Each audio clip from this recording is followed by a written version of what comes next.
short sets. The whole concert is just over an hour long, so there won't be an intermission. The first three pieces fit together in a way that I'll just describe. And the second three pieces are songs by our visiting guest artist, Janequin. And then the last two pieces don't fit together, but they're a good tail end. And I'll describe them just before that. So the first three pieces we're doing are all centered around the centerpiece, the piece by the composer Lesley Sommer. She wrote a piece for our group to perform, and it's called Cuckoo. It's the second piece on the program. And one of the things that she did was to find ways to take sounds that are not yet musical and make them musical. A lot of times people feel that things that are properties of something can never be changed. And it's really nice to notice how somebody with their imagination, with their creativity, can make properties change. So again, going back to this notion that what is not yet musical can become musical because of the context in which it's placed. Okay? So the direct social parallel to that is the apparent power that a professor has. Okay? So that power is not a property of the person.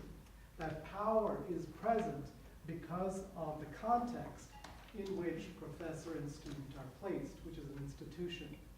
And the presence of that context gives the apparency of power to an individual.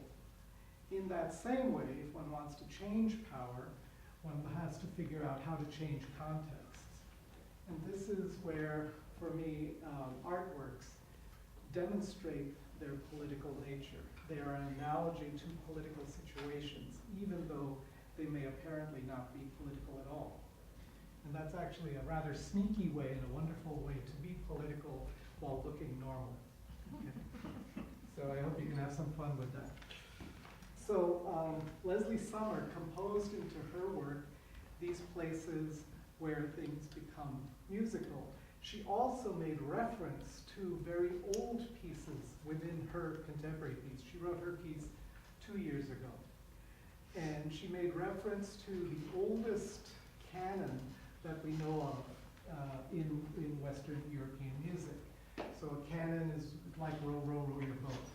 And this canon was written sometime in the 1200s. So we'll begin with that piece. Then we'll perform Lesley Sommer's piece. And then after that, we'll perform a piece called The Song of the Birds by a Renaissance composer, Clement. And he did something parallel to what Lesley did in her piece, that he too took things that were at the time non-musical and put them in a context in which they became musical. So those are the first three pieces on our program, and I hope you enjoy them.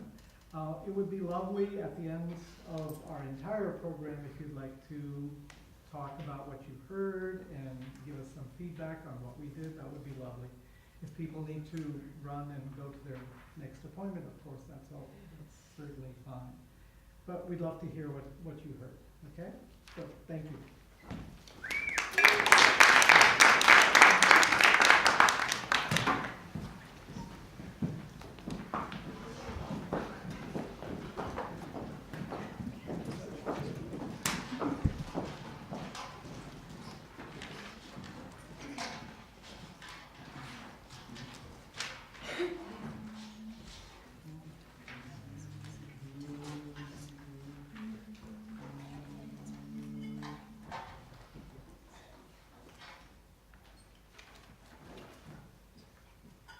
Sing cuckoo, sing cuckoo, sing cuckoo, sing cuckoo. Sommer is a coming in, Sommer is a coming in, Sommer is a coming in, Sommer is a coming in, sing the water go, sing the water go, sing the water go, Sommer climbs a bucket and it's always down to cookie back to cookie,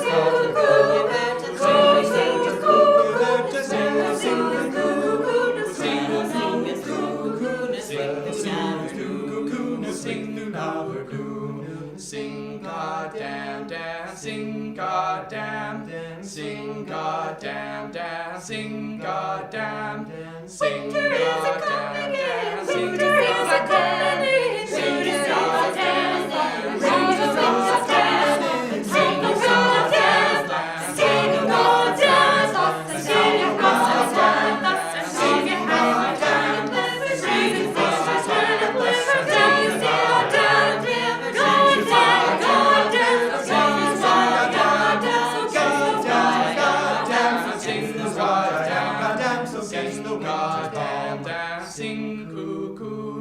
sing cuckoo, no, sing cuckoo, sing cuckoo, no, sing. Sommer is a coming in, summer is a coming in, summer is a going in, summer is a coming in, sing the water go, sing the water go, sing and land after land, the sound of time and pumpkin and it sings down to pumpkin and it sings down to pumpkin and it sings to pumpkin and it sings to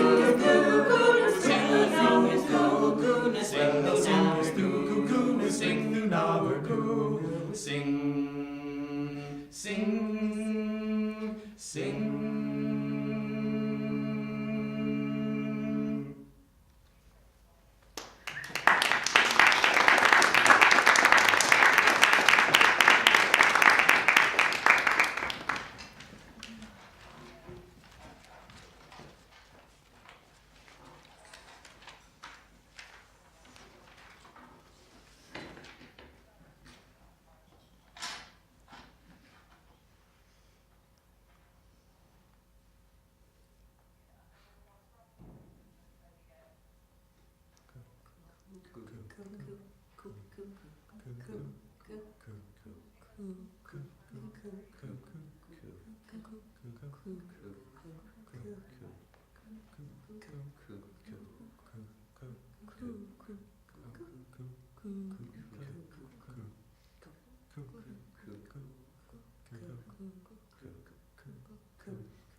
Sing, sing, sing, sing, sing,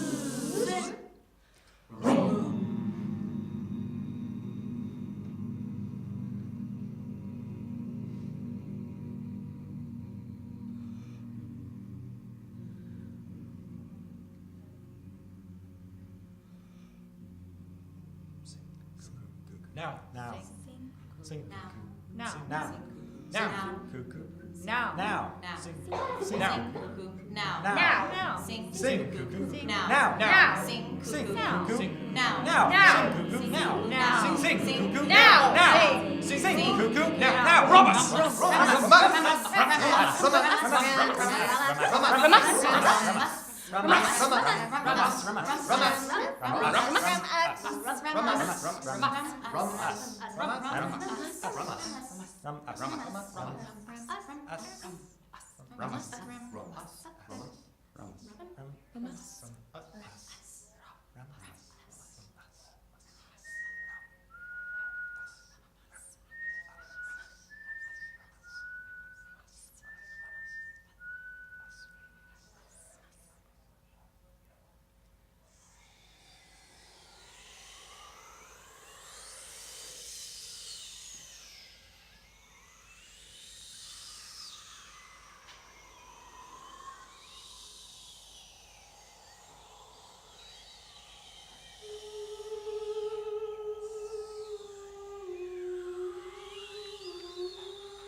Nothing will come of nothing.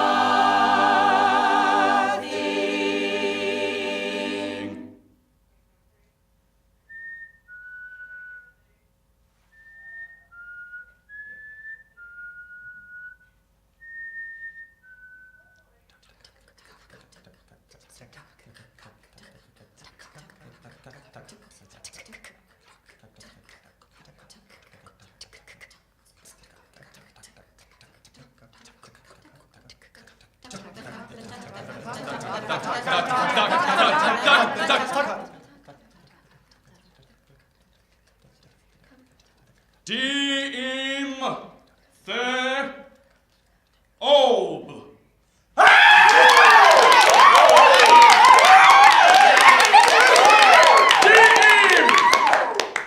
Dim the Ob. Dna dis the org. Groweth seed! Bloweth mead. O in do of the lurps dna.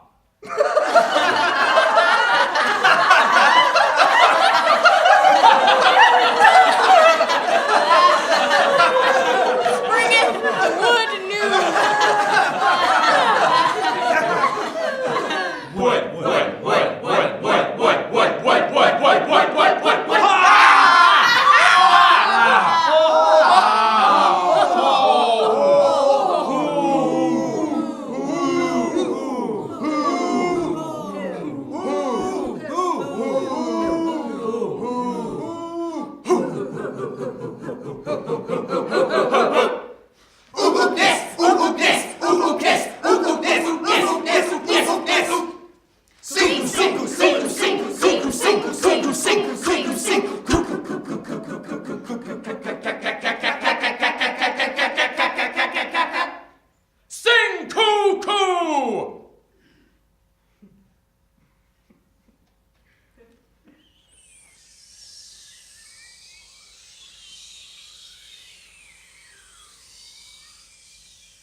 Uak, Fak, Ret, Fa, Thou, Wo. Lo with after calf cow.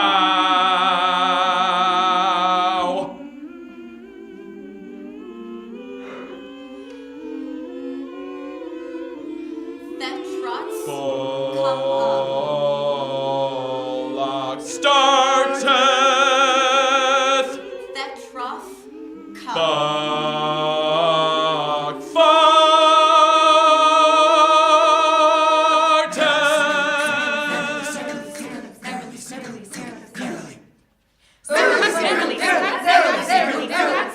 Buck farteth. Bullock starteth, buck farteth.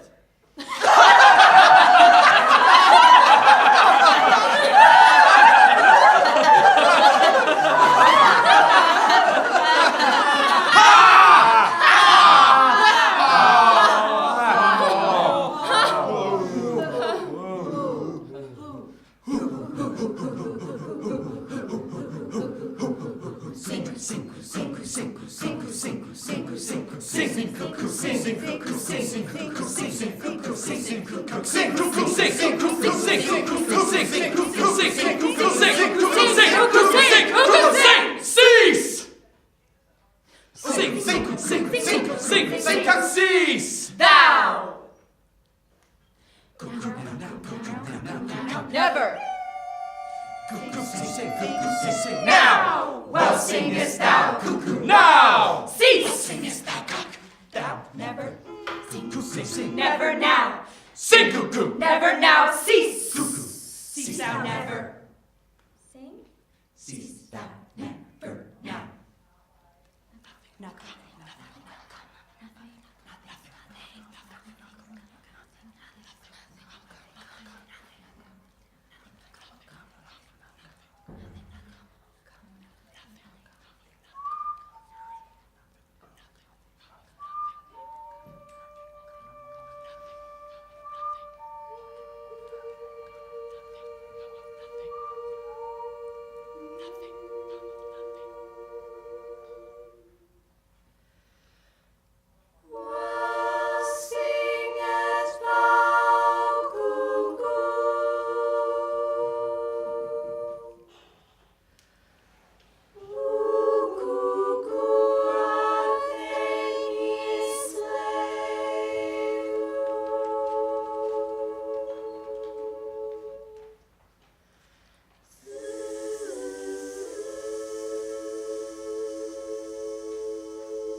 Sommer see the after cow starts buck up coming in a little calf fart sees the lamb low bullet never would I'm in both new and now spring and dew. Sommer see the after cow starts buck up a coming mean a bleeding calf fart sees the lamb never bullet never would I'm in both new and now spring and dew. Sommer see the after cow starts buck up a coming mean a bleeding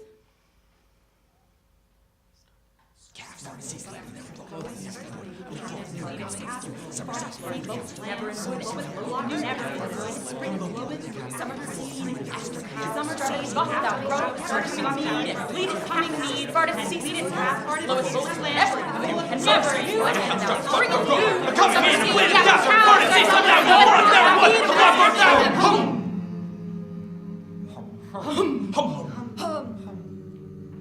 Sing, cuckoo! Hum! Hum, hum. Cuckoo, now! Hum!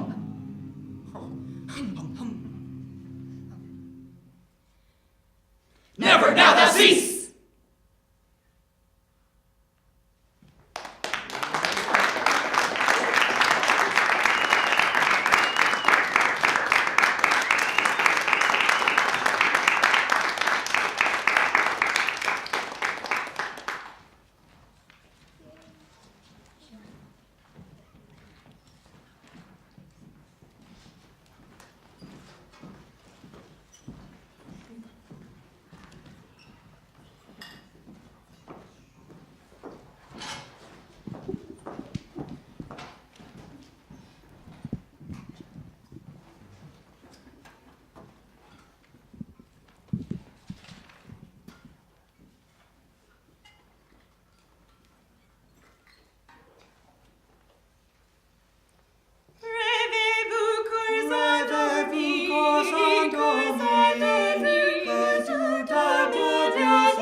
contextualize it a little bit because these songs have all come from plays. Just in the last 2 years, I've been working with the idea. I've always used music and sound in all my performative writing. I'm a playwright and performance artist type person and write songs for bands. But recently, just in the last 2 years, I've started completely musicalizing the plays so that it's only the song, the entire thing is sung. So 2 songs I'm going to sing are from a play that premiered in September of 2018, which was the first play I did in this completely sung way, called Not Another Day. And I just want to briefly tell you the plot, or some part of the plot, because all the songs I'm going to sing are characters speaking, so that is one thing to know. That play is about a writer who is kind of stuck with a character who's haunting her, and she can't resolve that character. It's a character she's thought about for a long time, and she can't find a way to narratively resolve the character. And so personified on stage with her are these 4 characters called the Crew, and there's sort of aspects of her mentality, of her process, made individual and also singing. So a lot of the play was the soloist, the writer, and then this quartet of the Crew. So the first song I want to sing is called Magnet, and it's sung by all 4 of the Crew, talking about how the writer should not be watching so much TV, because probably they could get their work done better.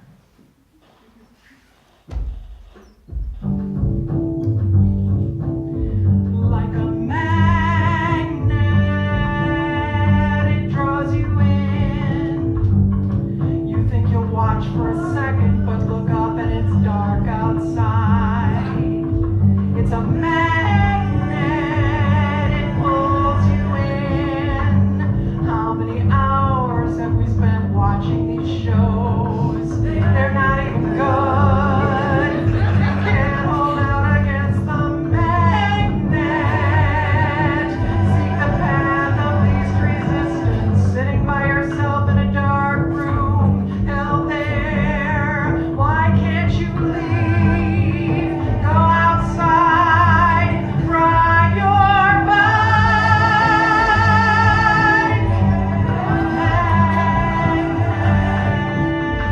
Held there, it tugs you in, breaks your heart, takes over your mind. It's stronger than you, your imagination. As an artist, you lose yourself. You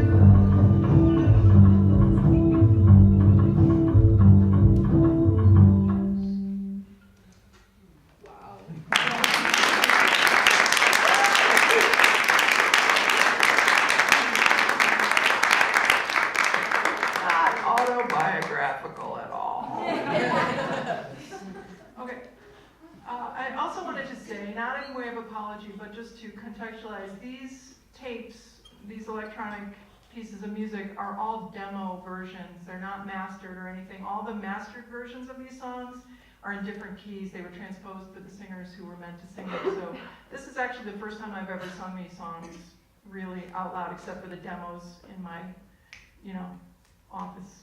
That's it. So yeah, I'm feeling real good about it, right?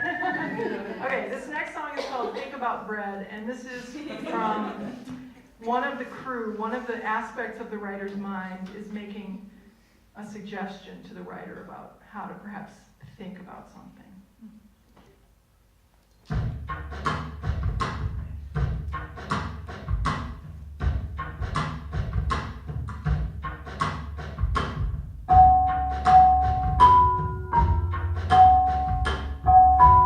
Think about bread. Why don't you think about bread? You gather the ingredients, make sure you have what you need. Then you mix them all together to the proper consistency.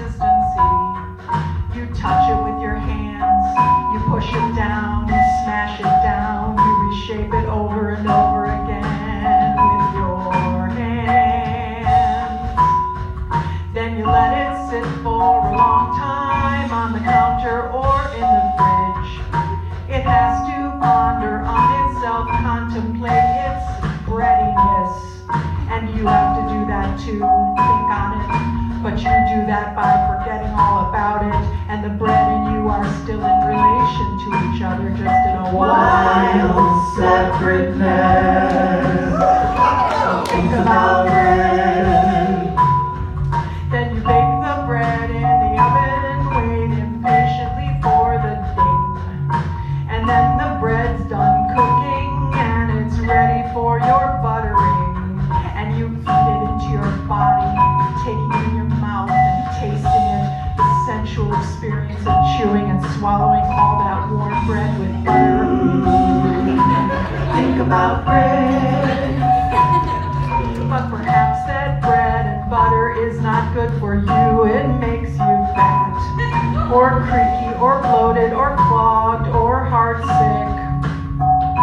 But you eat it all anyway, because you went to all the trouble to make it, and you feel like that bread owes you pleasure. The world owes you the pleasure of that bread.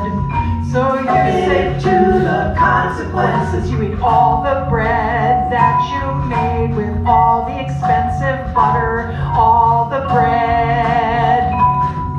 No matter how it makes you feel. So think about bread. Just think about bread. This song is all about bread. That's all this song is about. Bread.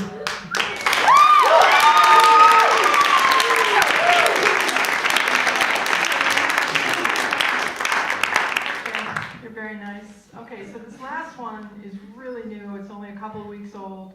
It's from a play I'm writing right now that is not done yet, called Open Wide. And I want to tell you just a little bit of the plot, since it is, this particular one I'm going to sing now is kind of almost like a soliloquy. It's the inner thoughts of one of the characters. So the plot of Open Wide is a patient who is very dentally phobic, goes to the dentist's office, and instead of getting to see her regular dentist that she always sees, Dr. Robert, she has to suddenly see Dr. Tina.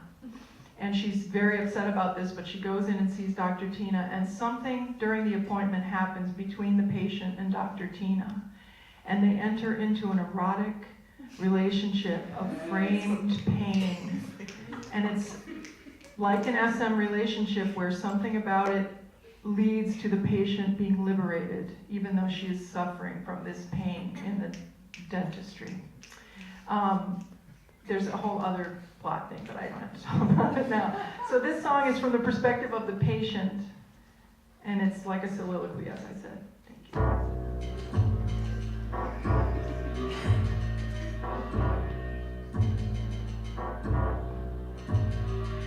In my daily affirmations that I read every day, there's this quote from a guy named George Bernard Shaw. Better to keep yourself clean and bright. You are the window through which you see the world. I'm thinking about that all day and all night, which is the point of daily affirmations, I guess. I am the window through which I see the world. I am the window through which I see the world. I am the window. I am the window. But why can't the world see me? If I am the window, then I want to crack open. I want to let the fresh air through. But I'm afraid that my window has to be broken. No amount of tugging on it will do. I see my jaw wide open through my window. I see my desolation and my fear. I feel less than nothing lately, but through my window, Dr. Tina can reach in here. All my words are rotten hollows in my gullet. All my words are strangling my mind. But Dr. Tina's got me open. She's got me wide, wide open. Some things just cannot be confined. If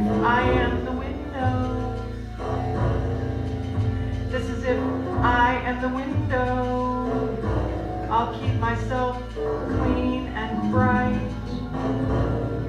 If what I am is the window, no matter what clean is, I'll be all right. I know Dr. Tina knows what's best for me. She holds me in the chair, my mouth open wide. She's making sure I feel something, everything. I know we're cleaning out all the broken things piled up inside. Dr. Tina is my dentist. I can't talk when she's leaning over me. And she hurts me with her tapping and her poking. She hurts me unprecedentedly. I've got to let her break my window. I've got to let her break whatever she can break. And then maybe something can be salvaged, and I can remake whatever I can remake.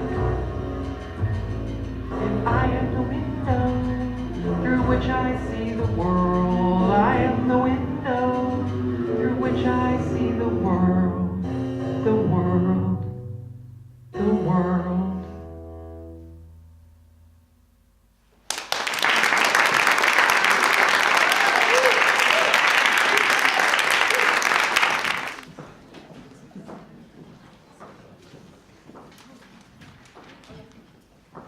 In these last two pieces, the first piece is a setting that I've made of the poem "I Pity the Garden" by Iranian poet Sommer. And the idea that I wanted to try out to see what would happen, given that a poem is a metaphor and the metaphor can be interpreted in many different ways, can I preserve the poem and the thought of the poem while also exposing many ways in which it could be interpreted? So what you will hear are 8 simultaneous interpretations of one poem. That's the experiment in this piece. The last piece by the composer Susan Parenti, what you will hear are a lot of short segments of music. And one of the aspects that Parenti was exploring was, is it possible for something in the future to change something of the significance of what was past? Okay, what I mean by that, by way of an example, is if you see 2 people on stage having a conversation while having tea, and then one of them leaves and slams the door, that door slam changes the significance of what that conversation was about, right? Because you see them having a quiet conversation, but then something went wrong because that door slam is not consistent with what happened before. So that's a way in which the future changes its past, at least in terms of the audience's interpretation. So in this piece, Parenti is trying out what would happen if different musical segments follow one another. How does the future one change the significance of the past one? To this, she also adds experiments with vocal melody and sees what does the relationship between music and vocal melody do to the significance of music and of vocal melody. So I hope you have some fun with that one too.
Say, Would I go home with you? Would I go home with you? what can I tell you? Well, I couldn't go there. What did you mean when You didn't notice. So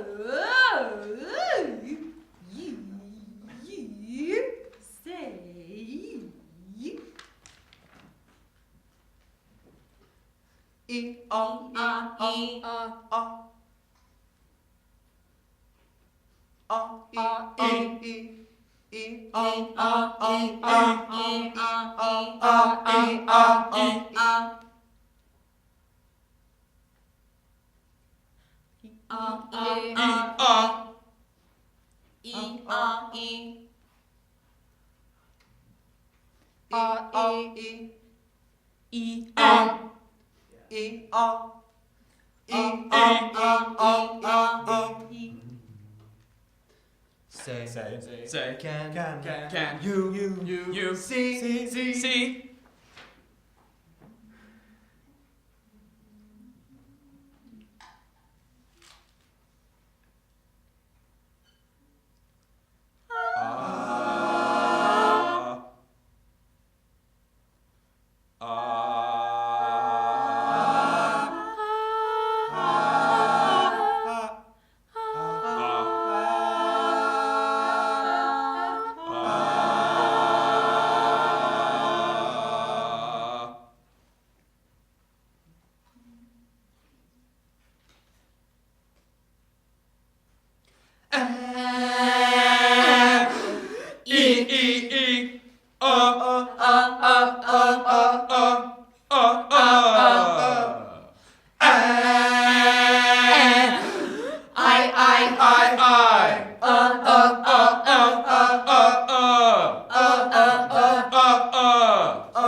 I don't care about you. What can I tell you? You didn't notice. Who are you calling?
you come to the door with only your robe and a pair of those lightweight pajamas? Why do you come to the door with only your robe? Why did you come to the door with only?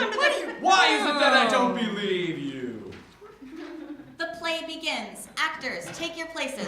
Lights, costumes, audiences, begins. Hey, hi! How are you? Oh, terrible, just terrible. My husband mislaid his briefcase, and I just found out I've got a bald spot on the back of his head. Oh, I'm sorry. But, that was... About him. How are you? I just told you. You yourself. Not him. How are you? No, see, I don't abide by those. Old-fashioned notions of self. The nation-state mentality. A separate... You. Versus a separate. Me. No, I'm global. Global. What happens to you? Happens to me. What happens to him? Happens. To me. What? Happens to them. Happens to generous of you. That's me, all right. Chicken today, feathers tomorrow. Global. It's me all over the place. Me. Then I don't think I really understand the word global. It's easy. Act locally, think globally. Yeah, I've heard that. But what does that really mean? Simple. It's like doing the dishes. While daydreaming about Tyrone. Powers. Tyrone Powers, that's global. It's like reading the New York Times as though it were... Your own personal journal entry. It's like seeing the bald spot on the back of your husband's head and knowing it's happening to You. That's global. Now, wait a minute. That's old-fashioned. Women always identify with their husbands. Men. Would you identify With a woman? if something happened to an unrelated woman? Would you feel it happened to You? Sure. I'm global. Good. Then do you know what happened to Carol Priestley? To Carol? No. What? She just found out she had a Lump. on her breast. A lump? Oh no. The briefcase is missing. We have a bald spot on the back of his head. And now I just find out I have a lump on her breast? What a day! Why does everything Happened to me. End of playlet.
disgusted and don't even want to look you in the eye. Oh, woof, is that so? Well, then spare yourself and spare me too. I don't really need your kind of consideration, if you please. What do you tell me all these terrible things for? You know, I don't I don't have have money. money, and I wouldn't be able to do anything if If I I had, because my health is bad and I'm not able to Get get out, out. and you know all these things. Anyway, I don't understand what is the reason for this land. Why didn't you come on up to be quick? They're twig running to the bucket. Ridiculous thing to say. What a waste of my time. Haven't you ever heard of saving, tithing, reaping, sowing, saving, writing, selling, shopping, Putting pudding? a little something on the Besides, side. it doesn't swing back, but you don't What a right don't you think this person? And becomes exactly what her parents were. No room to To improve. improve, nothing ventured, Nothing gained, the whole thing a ridiculous joke. Mere biological repro. Free and the... Well, it's come to this, hasn't it? It's finally come Oh, to good. this. I knew this was going to Fucking come up. bottom I knew line. you couldn't resist one more jab. Well, it's gotta be said. It's gotta be said. Someone and of has course got it's to. you who's got to. Now listen Listen here, here, you chicken-hearted scared little Pussycat. pussycat always need to be Pollyanna kind of wimp. Wimp. Don't You you tell tell me. me. Stop turning me into the crazy one. Do you mind? Well, Five reasons servants that I Like have a what? million things to. Like what? 5 reasons to follow a bumblebee. Listen, here, you. Hurry. Why do you come to the door with your open apparel with lightweight pajamas on? Why do you come to the door with your... Lower your voice, young man. Hysterical! I am. Could you wait right there, sir, for just a minute? Juliet, somebody there.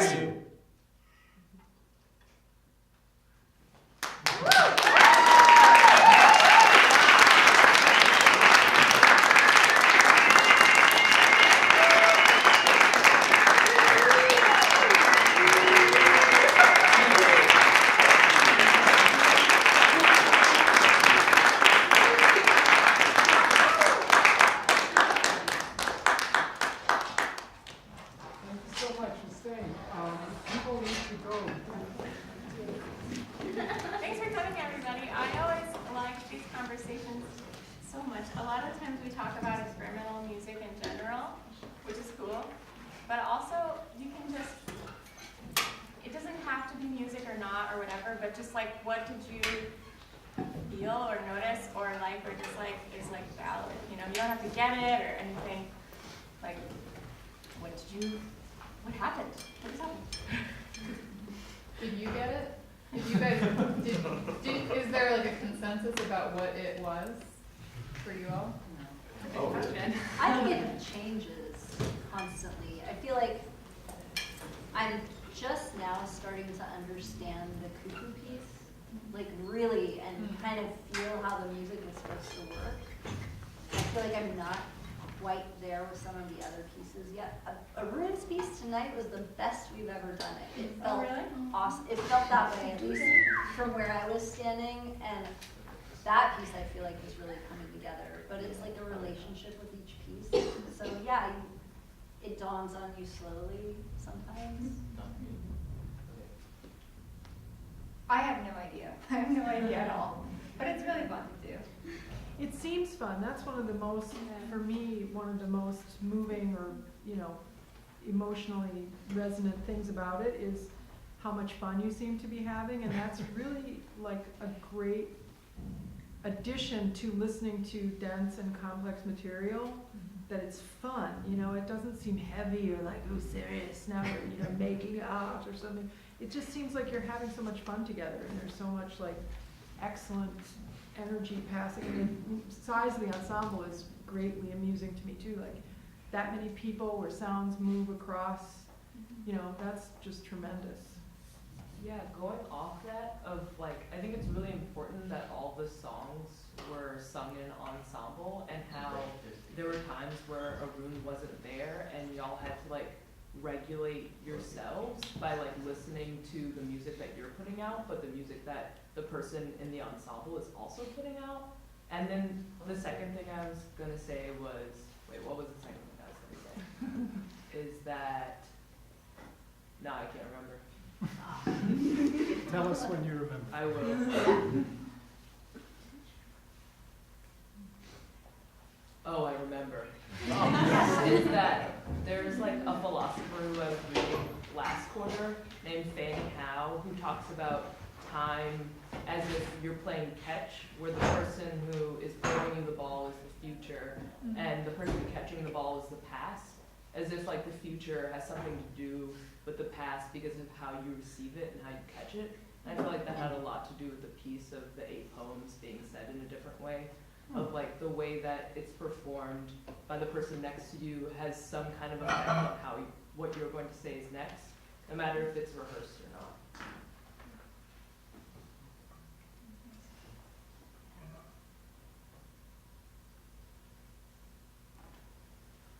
Yeah, with that poem, I think if I had done just like a dramatic reading of the poem, it would probably crystallize into one meaning a lot faster. But when I'm having to do all these crazy things, it's like there's the other facets and. With that piece, it was especially difficult for the players, for the singers, to recognize what the whole was. And that's one of the things a couple people have said, that it takes time and working on it till you get an idea of what is this all about. And that kind of thing is a lot of fun to do. And to, yeah. So you wrote that piece, is that correct? And did you have a concept of what it was entirely about as you wrote it? I knew what I was doing at all times. What I didn't know was the consequence of it all getting together. It's a fun trip to go on. In that one in particular, I had the experience of my attention ping-ponging between individuals often. Like I would really focus on one person and really listen to what they said for a length, and then I would get pulled by some sound over to somebody else, and I really felt that movement of my attention amongst the ensemble, as opposed to in other pieces, it was often more global than that, or sort of more, the gestalt was there. So that was really a cool experience.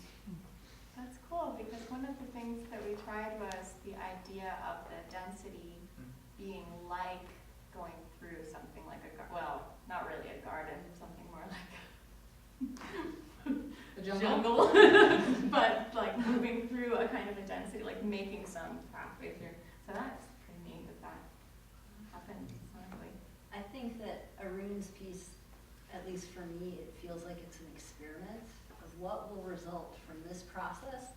And one thing I have begun to notice is that there are certain points when a voice in the piece will have, like, what Arun wanted us to perform it with a stubborn pulse, whether you're very quiet or very loud, have this like stubborn beat that's not gonna go away. And I feel like that makes, and I don't know if this is true, you all can tell me, when somebody in that piece has the stubborn pulse, do you feel like you wanna put your attention on them? Yeah.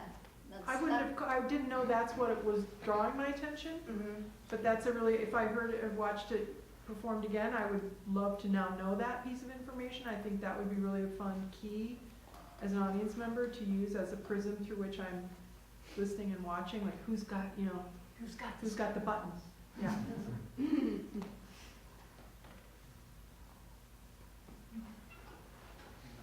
What did any of you think of the combination of music and theater in these pieces? One thought I had just on the Star Spangled Banner piece at the end, it's just the way my mind works, so bear with this, but I found myself wishing you could find some way to sneak onto Fox News and perform it there, just to see how confused they would be as to whether they should stand and salute or throw you off the air.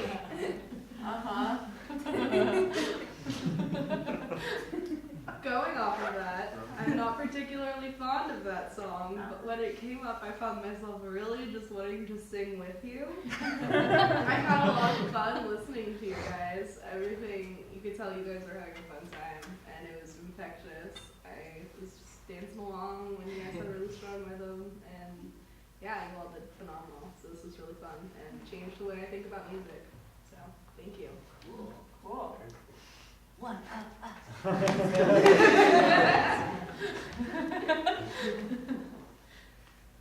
Cool.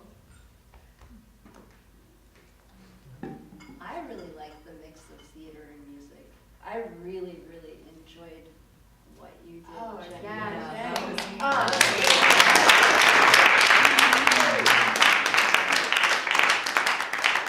I was so nervous.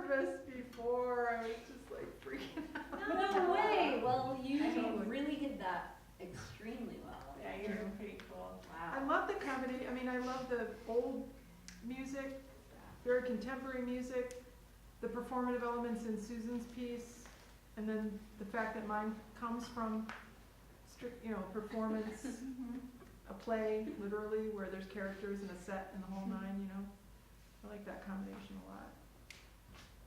One of the things, I don't remember who was saying this, but there was some thought that came out of an earlier discussion that was like how a lot of big ensemble music, chamber music, orchestral music, the players' identities don't ever show up. Like they're meant to be kind of just technicians or something, like conduits of exactly what's written, and how to bring more theater into musical spirit helps people to be. And we know this from rock and roll, pop music. Like there's these personalities and things, but that in an ensemble you can have identities and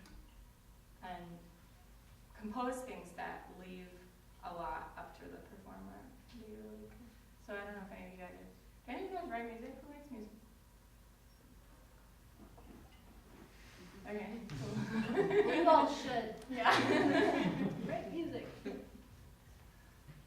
I really appreciated the experiment of like communication and like command of sound, and my mind going through like confusion and hearing all the different pieces. I just thought it was like stimulating and led my mind, and also sonically like experienced a lot and went through different effects and saw that evident in all of you and then in myself, and it was quite a trip. I really, really appreciated it. How long have you all been rehearsing these pieces? September? Different lengths for different people. Right? August, September. Taylor and I have been with the group the shortest amount of time. Well, I've actually, for this group of songs, I started in 2015 with this group, and then I, come and go. So. We performed the Parenti as an ensemble where some people were in it, like some people who are here were in it last year. And we performed the Parenti in Chicago. But this year we all had, like a lot of people were on different parts in the Parenti than last year. So it was like I was on a different part than I was last year. So for me it was like relearning the piece, or not exactly relearning the piece, but definitely like coming for a new part was really fun. May I ask you a specific question about the Parenti? Is it specified in the score when the two people turn around and it's the woman and the man's voice, that all the women, or, because nowadays I think it's a lot of more of a blur, but I felt that, there was a clear distinction between, is that clearly defined for her? Because I thought it would be so interesting if you mixed it up, and like some of the men were also saying the women's parts, and like let that be even more kind of. I think we did it by side, like we just separated the group down the middle and did that. Because we're arranged by our vocal range. Exactly. So, but you know what? It occurs to me, we had dropped out the mouthing for a few performances, and then we just kind of brought it back in for I this like one. the mouthing. I think that's like the meaning. I actually feel like the ventriloquism is kind of a really significant moment. But it occurs to me that she may have wanted us to not mix, but flip. Or even just a mix would be interesting. Yeah. Like that it would be arbitrary in some way, who's doing what. I think that every other person do. Yeah. If we were doing it again, I would also want to do that too. Yeah. We did it kind of at the last minute. Yeah. It's not in the notes here that she has in the score, but. Also with Parenti, as a composer, she sees it as continually experimenting with what's going on to try out different things in performances. So I think she would have enjoyed that. It's a good idea. Let's go have a glass of wine. Thank you so much.